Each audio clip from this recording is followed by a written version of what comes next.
Olá, meus alunos, boa noite. Hoje nós vamos ver aqui por essa gravação as especialidades da psicologia, depois fenômenos históricos que influenciaram o surgimento da psicologia científica, e depois eu vou falar da atividade que eu coloquei para vocês fazerem, híbrida, sobre as escolas da psicologia, tá?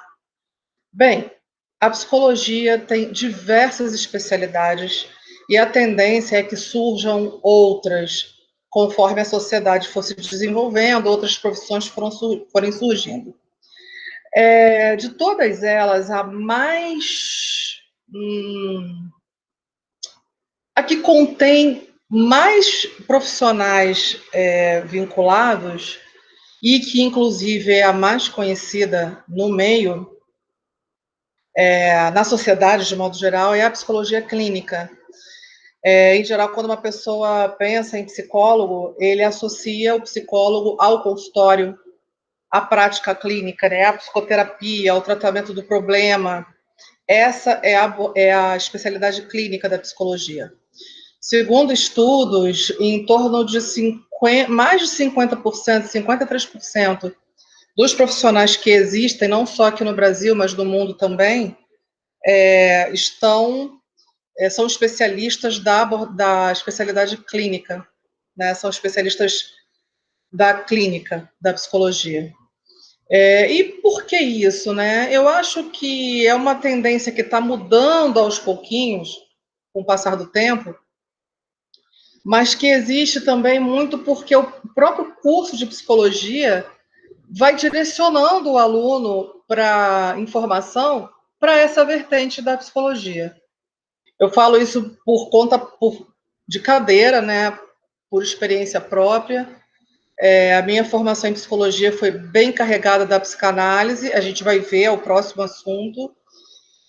Era muito característica dos cursos do passado, né? Eu já estou formada há 29 anos, vai fazer 30 em janeiro, daqui a pouquinho. E hoje em dia, eu acho que a tendência da formação é ainda a clínica e com foco na psicoterapia cognitivo-comportamental, né? E com a abertura do SUS, enfim, dos CAPs, onde inclusive o assistente social está inserido, né? A psicologia também ganhou uma outra frente de trabalho, tá? Bom, então, a psicologia clínica é aquela que trabalha com a psicoterapia, tá? Tem uma diferença entre psicoterapia e terapia.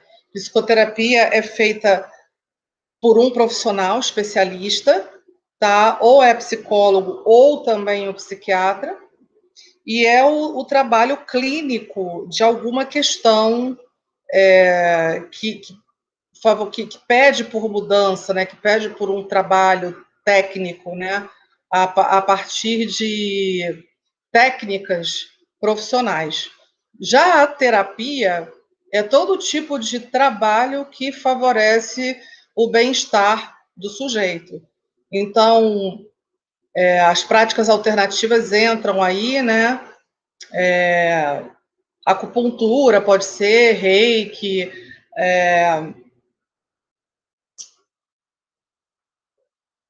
meditação, enfim, tudo que for que favorecer o bem-estar do sujeito.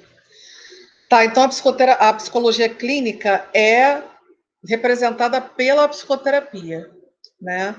Terapia voltada para o psicológico, para o emocional, enfim, que é realizada por um psicólogo ou psiquiatra, tá? O objetivo desse trabalho são as mudanças, né? Mudanças de comportamento, mudanças cognitivas, mudanças de compreensão, de percepção de um determinado fenômeno, de experiências de vida, mudança de comportamentos que não são muito funcionais, que causam problemas e tristezas à pessoa, limitações, tá? E tem vários tipos de psicoterapia. Ela pode ser individual, pode ser em grupo, pode ser psicoterapia de família, de casal, ela pode ser breve, tá? Ou seja, a pessoa chegou na terapia com um psicólogo para tratar o medo de voar de avião. Isso está causando muitos problemas, que a pessoa trabalha, precisa voar e não consegue. Então, é uma terapia focal, tá? Ou ela pode ser também uma terapia longa, uma psicoterapia longa, sem data limite, né? Em que a pessoa quer se submeter a um trabalho de psicoterapia para se conhecer melhor, para aprofundar em certas questões suas, tá? Então, ela não pensa num fim, mas uma pessoa com uma terapia breve, uma psicoterapia breve, pode ser combinada em 2 meses, 3 meses, 1 mês, enfim, vai depender, tá? Bem, na psicologia clínica, o psicólogo que segue a psicologia clínica, além de fazer a faculdade, em geral, faz uma outra formação, né? Então, ele escolhe uma linha de trabalho. Eu, por exemplo, sou gestalt terapeuta. A gente também vai ver a Gestalt como próximo assunto junto da psicanálise. A psicanálise é uma outra abordagem, também é uma outra linha de trabalho. A terapia cognitivo-comportamental, que hoje está mais em moda, é uma outra linha de trabalho. Nós temos a humanista, sócio-histórica, nós temos existencialista, nós temos terapias corporais, por exemplo, psicoterapias corporais, né, que priorizam o corpo. Temos a terapia haitiana, a bioenergética,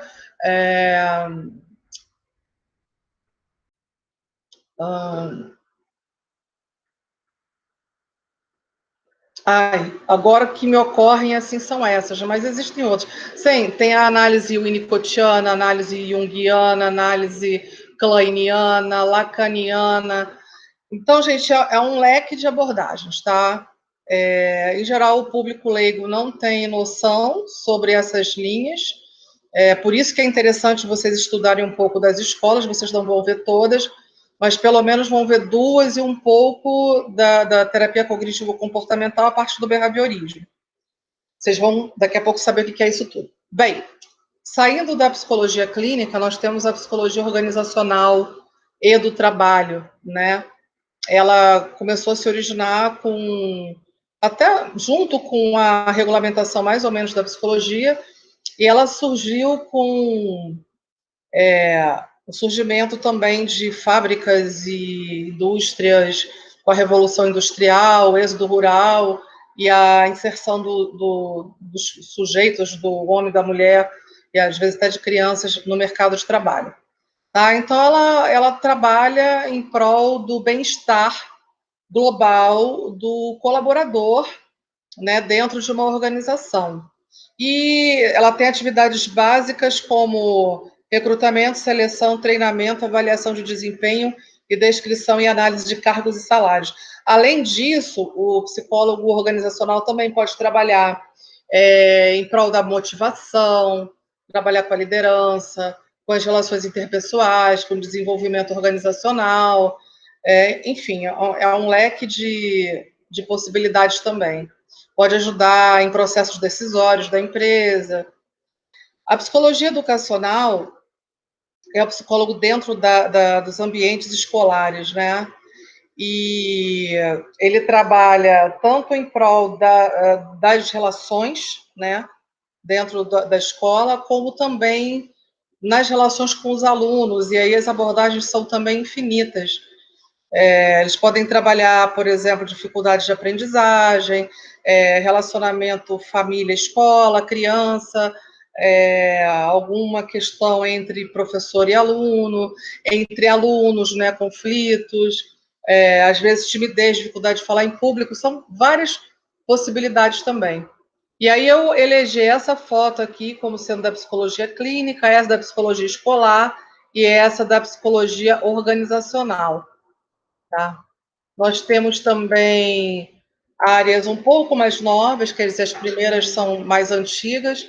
Nós temos a psicologia de trânsito, que trabalha em prol da prevenção de acidentes e da prevenção da violência no trânsito também, bem associada às políticas públicas. E a psicologia do trânsito também pode trabalhar numa abordagem terapêutica com pessoas que têm carteira, têm carro, têm dinheiro para botar gasolina, mas não conseguem dirigir. Tá? Então, elas desenvolvem um tipo de fobia do trânsito. Então, o psicólogo também pode trabalhar com isso. E, assim, trabalhar para prevenção de acidentes, para minimização de violência no trânsito. Aqui em Palmas essa não é uma realidade assim tão presente, né? Mas em cidades como Rio, São Paulo, enfim, tem trânsitos bem intensos que afetam o cotidiano das pessoas, causam estresse e muitas vezes ocorre também, geram a violência, né? Muitas vezes morte. Temos a psicologia do esporte, quer dizer, a psicologia do trânsito estaria aqui, a psicologia do esporte aqui, né? A psicologia do esporte vai trabalhar dentro do esporte, né? No meio do esporte. Ela pode trabalhar tanto com um grupo, com equipes, para ver a integração entre a equipe, que é importante na hora da competição. A gente imaginasse um time de futebol, né? Então é preciso que haja a integração, é preciso que haja a motivação para ganhar, para lutar para ganhar, né?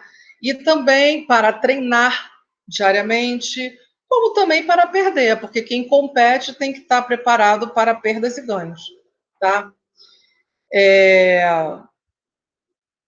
A psicologia hospitalar é o psicólogo dentro do hospital, como o hospital também é uma organização, como uma escola e qualquer outra empresa, ele pode trabalhar com as equipes, né? Com a relação, relação interpessoal, e ele também pode trabalhar com doentes, pessoas internadas, pessoas que vão passar por um procedimento cirúrgico, pessoas que estão em fase terminal, e lá no Rio é um trabalho que existe já há um certo tempo, que é o trabalho pela boa morte, né, que é acompanhar os sujeitos que estão em fase terminal, para que eles tenham um bom final e uma boa passagem.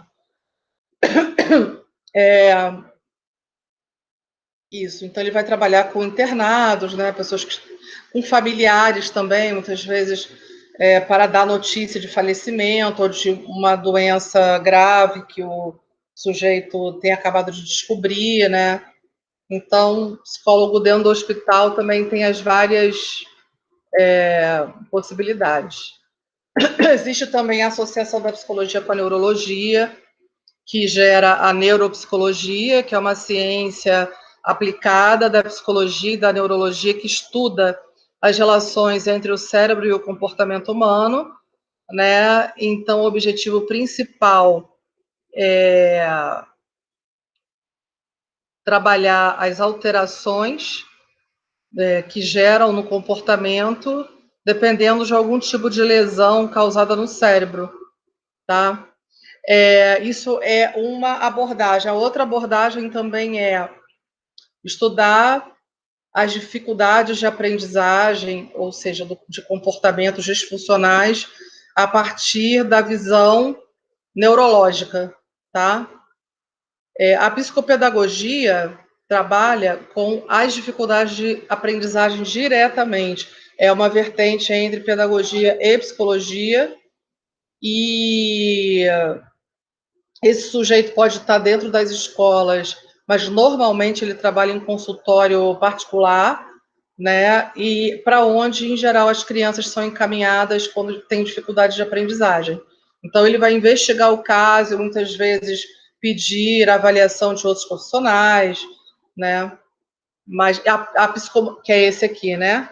Ou ele mesmo pode trabalhar aquela dificuldade, no caso de uma dislexia, disgrafia, descalculia, né? Dislexia, dificuldade com a leitura, disgrafia com a escrita, descaligrafia é um problema com a caligrafia, tem descalculia, que é um problema de aquisição do conhecimento da matemática, né? Então, tudo isso o psicopedagogo pode trabalhar no consultório dele. A psicomotricidade, que é essa aqui, trabalha com o movimento, com a motricidade, né? Nós temos dois tipos de motricidade, que é a motricidade grossa e a fina.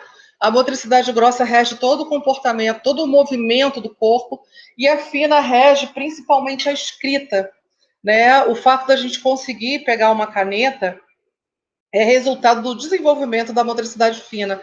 Se a gente der uma caneta para uma criança de 1 ano, por exemplo, ela em geral vai pegar de uma maneira não muito adequada, ela não vai ter a coordenação ideal para escrever, então ela vai fazer garranchos, ela pode até rasgar o papel, e já com o tempo ela vai desenvolvendo a motricidade fina, né? E aí ela aprende a segurar uma caneta, um lápis e a fazer os movimentos para a escrita. Há adolescentes e até adultos que têm questões nesse sentido da aprendizagem.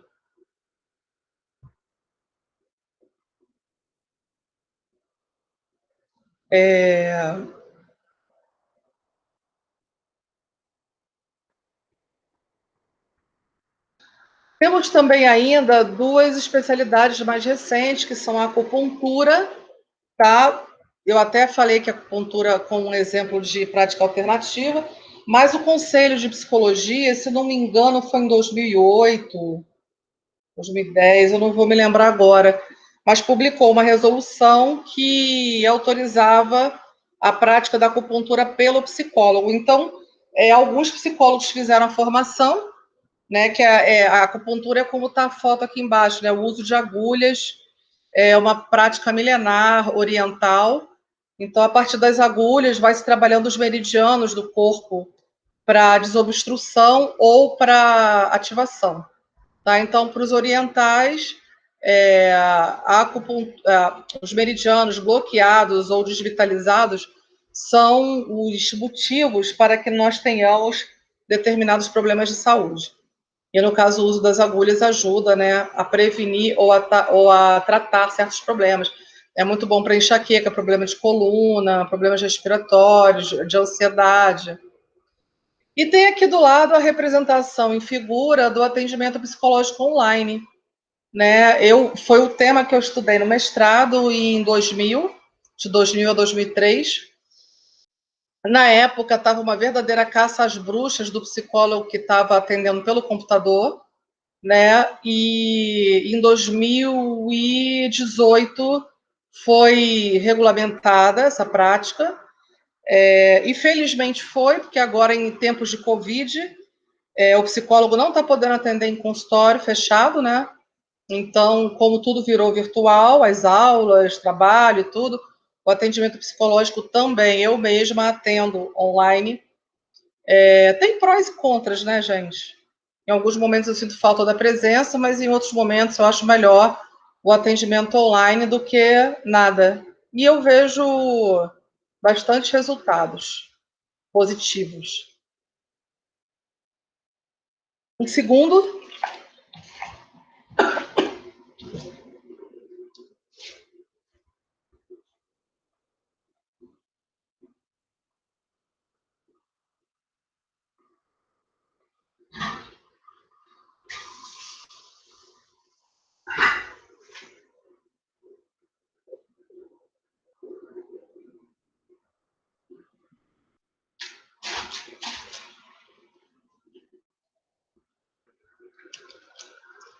não quis interromper para não fazer outro arquivo. Então, as práticas alternativas, também chamadas de integrativas ou complementares, são técnicas, são áreas do conhecimento, enfim, que não têm validade científica. Por isso, algumas delas, ou a maioria delas, não é aceita pelo meio científico, pela medicina, pela psicologia, tá? Mesmo assim, alguns profissionais trabalham com elas.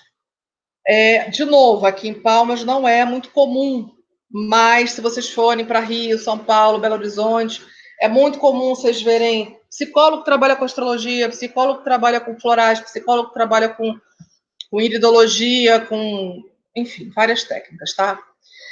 Ou seja, elas não são permitidas pelo Código de Ética, mas por que então que o psicólogo associa, né? Porque ele estuda e ele acha que aquilo ali é bom.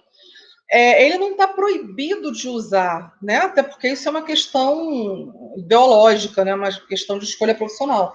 Ele está proibido de se divulgar como psicólogo e né? A especialidade alternativa e colocar o número dele do CRP. Então, ele está proibido de associar a psicologia com essas práticas, mas então ele se divulga separadamente, tá? Bem, é igualmente proibida a associação de crenças religiosas à profissão, gente. Já vi também, inclusive comecei a estudar isso no doutorado, depois migrei para outro assunto, mas tipo pessoas que, por exemplo, são da religião evangélica e aí elas estudam psicologia e criaram, por exemplo, a psicogelia, que é a abordagem psicoterapêutica a partir da Bíblia ou da palavra de Jesus, enfim. E, nossa, isso é muito ruim, porque acaba misturando as estações, né? A psicologia é uma ciência. Ela não pode, não deve estar associada a questões religiosas, a dogmas religiosos, por aí vai. Então, essa coisa da conversão homossexual, né, e tudo isso para a psicologia não é algo aceito, tá? Bem, são exemplos de práticas alternativas: os florais, radiestesia, cromoterapia, aromaterapia, tarô, astrologia, quiromancia, reiki, cristais, iridologia, e por aí vai. Feng Shui ou Feng Shui. Então, eu vou começar falando da radiestesia, que é uma pseudociência, né, de avaliação vibracional e harmonização de ondas energéticas que geram desequilíbrios no ser humano. Então, essas ondas eletromagnéticas podem vir de tomadas, da eletricidade, de uma televisão que a gente assiste, do computador, como estou eu aqui na frente dele, do celular, ela vem de veio d'água que fica embaixo da casa, por exemplo, ela das torres de celular, por exemplo, e ela ela é conhecida desde o Antigo Egito, né? E ela é muito usada, era usada na época para captar água embaixo da terra, né? Quando queriam furar poço artesiano, no caso furar poço para conseguir extrair água do solo, né? É aquela forquilha que é feita de madeira. Aquilo é um símbolo da radiestesia, né? Ou então, por exemplo, existem instrumentos próprios, como esse aqui, que é o Dual Rode. Elas são varetinhas de metal e aqui nessa parte básica de madeira, né? Onde a pessoa segura para não haver contato do metal com a mão, que tem energia, né? Tem eletricidade, nosso corpo tem eletricidade. Então a ideia é que se na área, no ambiente, as energias eletromagnéticas estão positivas, essas varinhas giram. E quando há algum problema, elas ficam se batendo, elas param ou ficam se batendo. Essas varinhas de dual rode podem também analisar até a situação da saúde física de uma pessoa, né? Porque conforme elas são encostadas no corpo, e elas vão girando, indicando que essa região está desobstruída, ou se ela para, significa que tem algum órgão ali adoecido. Então, assim, eu tive uma experiência interessante, eu estudo radiestesia já há muito tempo, e eu tenho esse dual rode, né? Então, uma vez eu aluguei uma casa aqui em Palmas, na época da seca, estava toda pintadinha, toda bonitinha, então eu fui passando pela casa com esse dual rode, estava tudo bem, até que eu cheguei numa parede e ele começou a bater, né? Os ferrinhos começaram a bater. Aí eu olhei, analisei, saía daquele lugar, voltei, ele continuou batendo, né? Ia para outros, ele ficava girando. Aí eu tava tudo beleza, eu peguei e aluguei a casa. Gente, quando começou a chover, veio uma infiltração que parou assim acima da metade da parede, mofou armário, roupa. Era uma infiltração que já existia, a imobiliária já sabia dela, mas aquela coisa de vamos pintar e vamos, né? Porque ela vinha debaixo da terra, debaixo da casa, da fundação. Então ia ser muito difícil, tinha que quebrar o piso para resolver a questão lá. Tive que mudar de casa. E a partir dali eu passei a confiar bastante na radiestesia. Ela também pode ser representada pelo pêndulo, né? Que é aquela corda, é um fio, ou tem pêndulo ou de madeira ou de cristal, tá? Que ele também faz o movimento para a direita, que é positivo, e para a esquerda, que é negativo. Gente, tem os florais, eu também estudo florais há 20 e tantos anos, desde que eu me formei. Eu ganhei um livro de presente, comecei a estudar e nunca mais parei. Os florais é o conjunto de remédios formando um sistema médico, cujo princípio básico diz que a doença é o resultado de um desequilíbrio emocional que altera o campo energético das pessoas. Foi criado pelo médico homeopata inglês Edward Bach, tá? No século XX, no início do século XX. Ele morava numa fazenda lá na Inglaterra e ele começou a estudar, como ele era homeopata, né? A homeopatia trabalha com substâncias naturais, né? A ideia de tratar o corpo com elementos naturais que não prejudiquem, como os remédios alopáticos.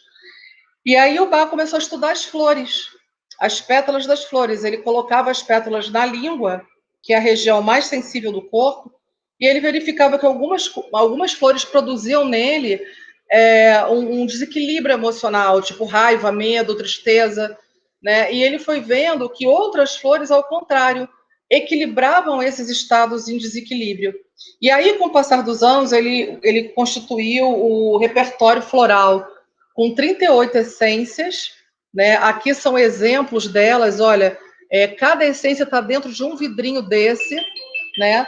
E aí, no vidrinho, a pessoa, no caso, é feito numa farmácia, ou eu tenho, por exemplo, esses vidrinhos, alguns já acabaram, mas eu tenho algumas essências ainda aqui em casa, e às vezes eu ponho mesmo umas gotinhas dela dentro de um copo d'água e bebo, dependendo de como eu estou, e eu observo o floral não tem um efeito assim como um alopático, sabe? Ele é sutil, mas em geral aquela sensação vai desaparecendo, né? Dá uma sensação de bem-estar.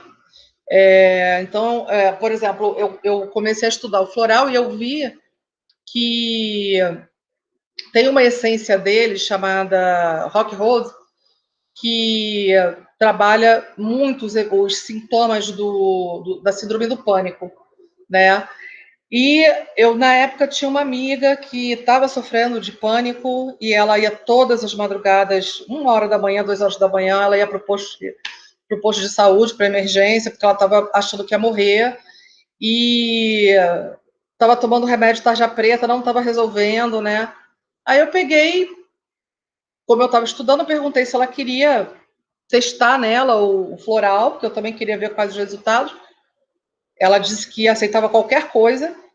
E aí ela começou a tomar, assim, em uma semana, aqueles ataques de pânico que ela tinha, violentos, se tornaram mais brandos. Depois, e ela parou de ir nas emergências, né, no final de semana,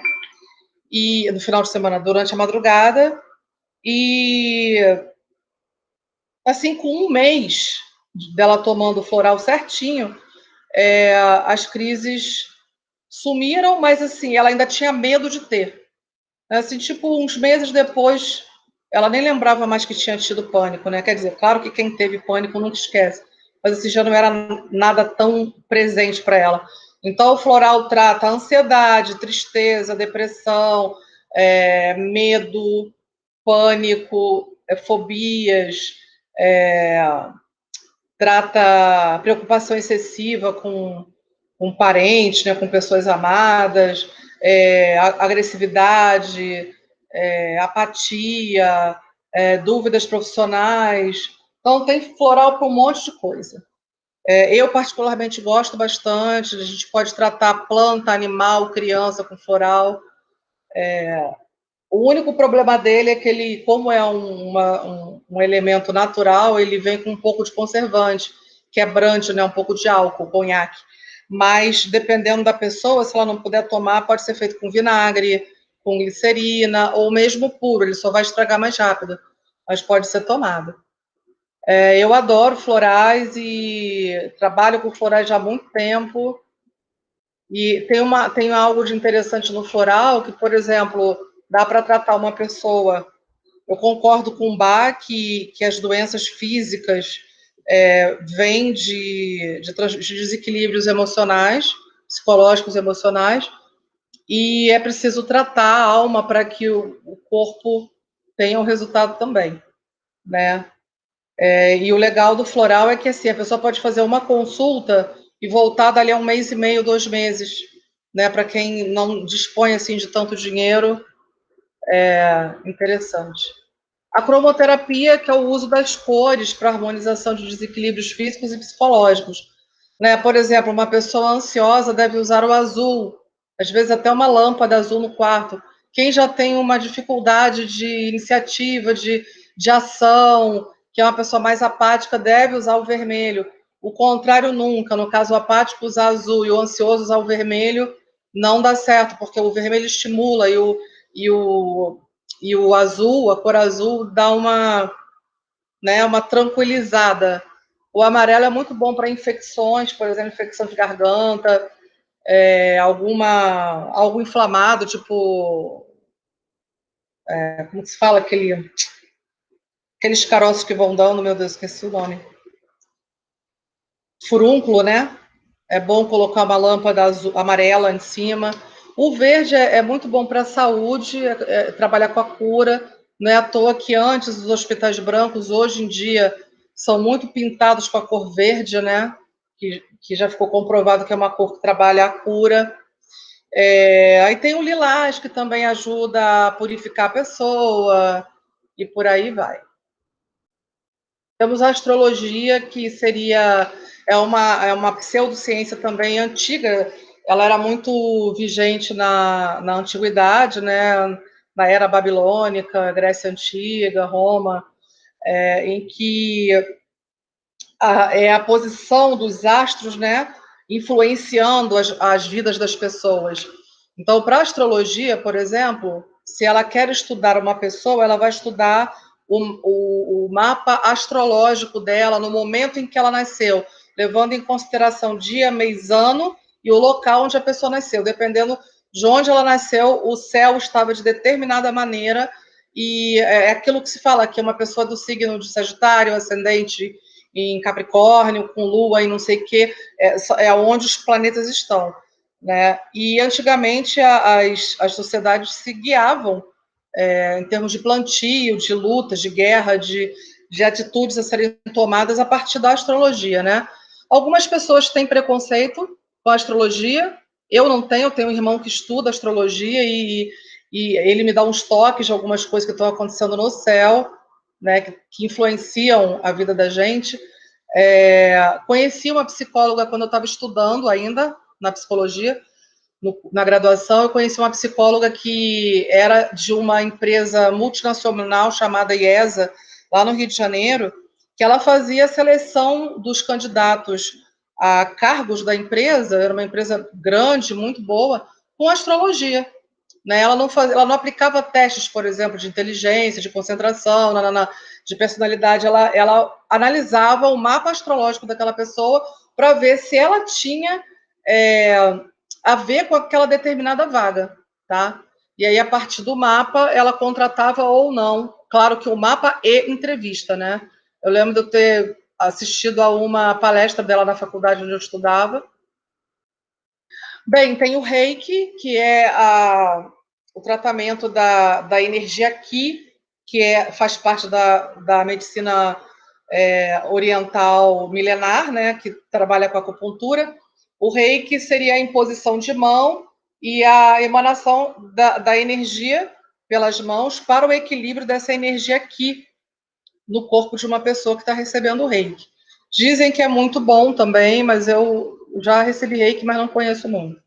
Aromaterapia eu adoro, que é a ideia do como as cores influenciam nosso estado, os odores que a gente sente também influenciam. Então, a aromaterapia é a arte da utilização terapêutica dos óleos essenciais das folhas, talos e flores das plantas, que promovem benefícios globais voltados para questões físicas e emocionais. Atua sobre a imunidade, regeneração da pele, etc. Então, ela pode ser usada na pele, mas depende muito da essência, né? Ou principalmente aqui com um difusor, como esse, que usa uma vela, né? Aqui coloca-se água e umas gotinhas da essência, que vai depender 5 gotas, 10 gotas, e aí ela vai exalar um odor. Esse odor que a gente inspira, né, traz um determinado bem-estar para o corpo, para a mente, enfim. Existe também aquele tipo de difusor que é elétrico, você põe as gotinhas ali, liga ele na tomada, ele também faz emanar o odor. E tem também aquele tipo que você pode botar água dentro e ligar na tomada, ele tem até cores. Ou seja, tanto ele é aromaterapia como ele é cromoterapia. Né? Dá para programar para desligar. Eu botei aqui uns exemplos. Olha, a sálvia, a essência de sálvia trabalha a depressão, o lang-lang é afrodisíaco, a laranja trabalha a insônia. A laranja é muito boa também para calmante, para acalmar a pessoa. Tem a menta, que é boa para questões respiratórias, de rinite, de asma, é a astringente também. Temos a constelação familiar, que é uma abordagem criada pelo alemão Bert Hellinger, que ela é sistêmica, ou seja, ela trabalha a família, né? Ela não trabalha a pessoa sozinha. Ela é fenomenológica porque ela trabalha o fenômeno, vamos supor, o fenômeno da dificuldade de falar em público, tá? E é subjetiva também, trabalha os padrões de comportamento que se repetem nas famílias e nos grupos familiares ao longo das gerações. A constelação familiar busca alterar esses padrões. Então, a ideia é que uma pessoa que tem um fracasso financeiro hoje, ela viu aquilo acontecer com o irmão, ela viu acontecer com o pai, provavelmente aconteceu com o avô paterno, com o bisavô paterno, com o tataravô paterno, ou seja, é algo que parece que é um padrão que vem se repetindo na vida da pessoa, como doenças, questões de fracasso na família, de relacionamento, de casamento, problema de fertilidade, que costuma acontecer geracionalmente, né? Vai se repetindo. Então, a constelação familiar faz um trabalho dinâmico, né? Muitas vezes com teatro, com dramatização, envolvendo várias pessoas, mas trabalhando aquela temática com pessoas. Tem a iridologia, que é o estudo da íris, do olho, para diagnosticar doenças ou vivências difíceis, traumas e tudo, problemas de saúde, né? E a partir do estudo da íris, pode-se traçar um plano de tratamento para o paciente.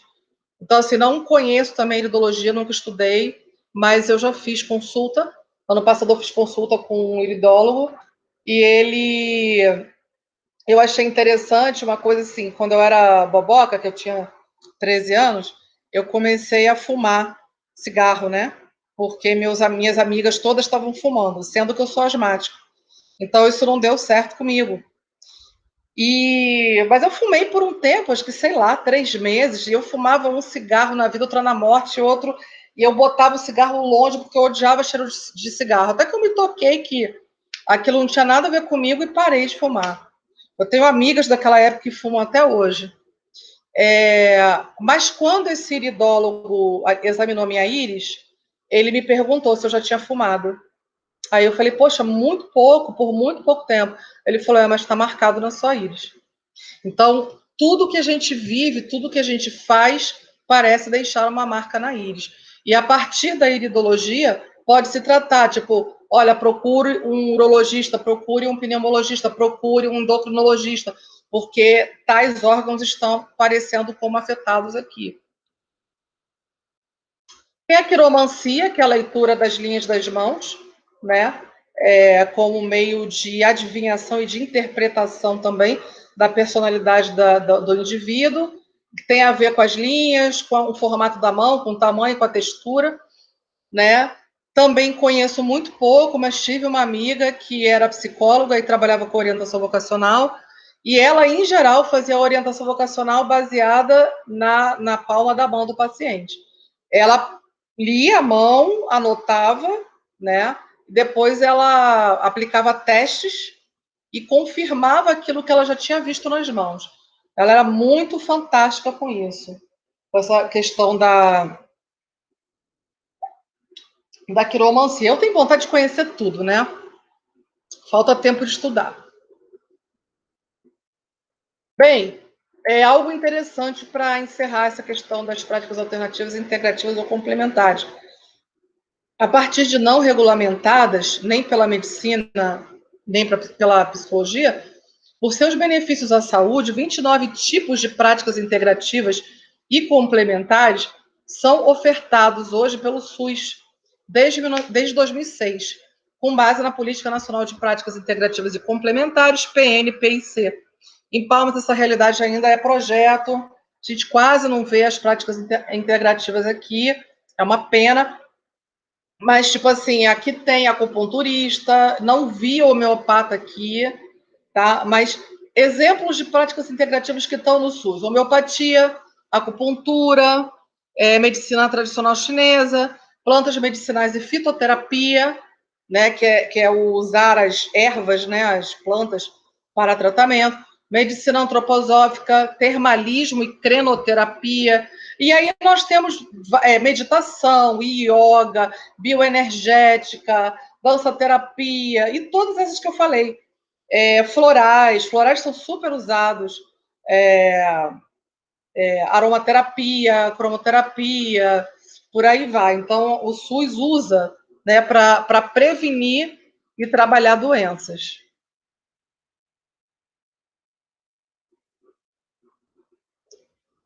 Bem, espero que as especialidades da psicologia e as práticas alternativas tenham ficado claras para vocês. Qualquer dúvida, mandem mensagem no WhatsApp que a gente vai falar. Ou então, na quinta-feira, nós vamos conversar sobre a aula de hoje e o trabalho. Beijos.